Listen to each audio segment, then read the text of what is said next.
on va envoyer les informations de cette feuille 1 du classeur 1 sur ce fichier qui s'appelle destination.xlsb. On va tout envoyer sur des onglets différents. Donc pareil, on va créer feuille 1, feuille 2, feuille 3 ici pour pas trop se compliquer la tâche. Voilà. Et ce qu'on va faire, c'est donc qu'on va aller dans le code et on va déterminer en fait comment adapter ce code qu'on a déjà écrit à notre situation pour l'envoyer sur ce nouveau fichier. Alors la première des choses qu'on va faire, c'est rajouter deux variables. La première qui s'appelait WK, on va mettre source as workbook. Donc ça c'est notre fichier classeur 1. Et après on va avoir le WK destination, voilà, là où ça va aller, donc workbook aussi. On va définir les fichiers. Et donc le premier fichier qu'on va définir ici, c'est le WK source, parce que c'est le plus simple, c'est le fichier actif. D'accord, donc c'est active workbook, c'est le fichier par lequel on va démarrer. Ensuite, on va avoir donc le fichier entre guillemets de destination, et donc WK destination.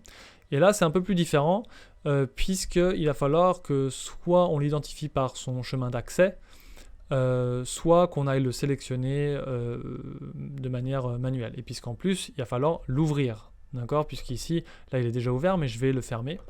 Donc, ce qu'on va faire ici, c'est qu'on va mettre set WK destination. Et on va mettre du coup application.workbooks.open. Et ici, je vais mettre donc son chemin d'accès. Son chemin d'accès se trouve ici. Donc, ce que je peux faire ici, c'est finalement le sélectionner. Je peux être par exemple dans propriété. Voilà, si j'ai pas trop envie de m'embêter. Et puis, je vais aller prendre le nom de l'objet ici. Et je vais copier ça.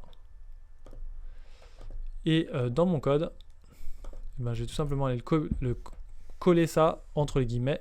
Et voilà, c'est tout bon.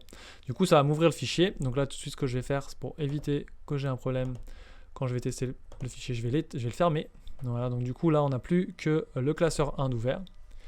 Et la plus importante des étapes restantes ici, c'est de bien déterminer ici que dans les feuilles, cette WS1 est en fait lié à WK source. Donc on va rajouter WK source.worksheets et 1. Et en fait, le WS2 et WS3 vont être liés au WK destination. Et c'est là que la grosse différence arrive, puisqu'effectivement, en faisant ça, on s'assure de tout de suite relier les deux fichiers. Et là, j'ai plus rien d'autre à rajouter dans mon code, puisque c'est déjà tout lié en termes de copier-coller par la suite.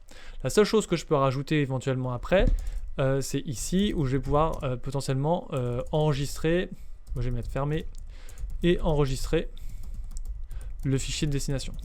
Mais je ne vais pas le faire tout de suite, puisqu'on veut voir tout de suite d'abord que ça marche. Donc voilà, je vais le laisser comme ça pour l'instant. Et puis, on va retourner sur notre onglet. Donc on a bien ces deux informations là.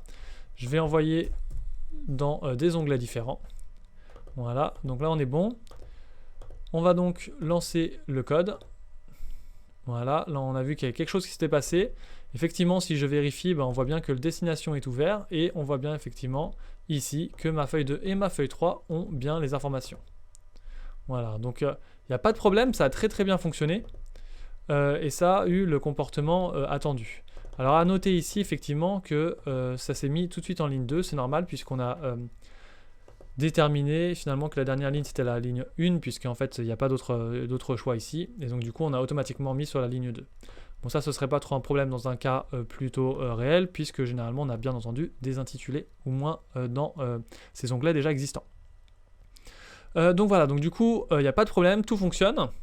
Donc ce qu'on va faire c'est que je vais fermer ce fichier destination et dans mon code je vais rajouter ici WK destination.close et entre parenthèses je vais mettre true pour bien entendu enregistrer les modifications.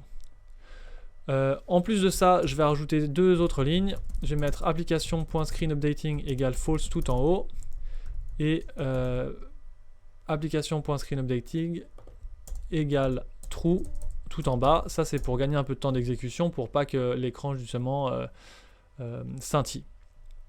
Et de manière générale, on peut aussi se rajouter un petit message. Et donc, je vais mettre juste ici message box. Et je vais bien dire, voilà, tout est fait. Voilà. Et donc, bah, on a fini le code. Je vais relancer la macro. Et voilà, effectivement, j'ai mon message qui s'apparaît. J'ai pas d'autres fichiers ouverts. Donc, je vais aller vérifier ici ma destination. Donc, mon fichier. Je vais aller vérifier dans l'onglet 2 et dans l'onglet 3. Effectivement, j'ai bien une ligne qui est venue se rajouter. Et tout était déjà bien enregistré. Donc, il n'y a pas de problème. On a fait tout ce qu'il fallait.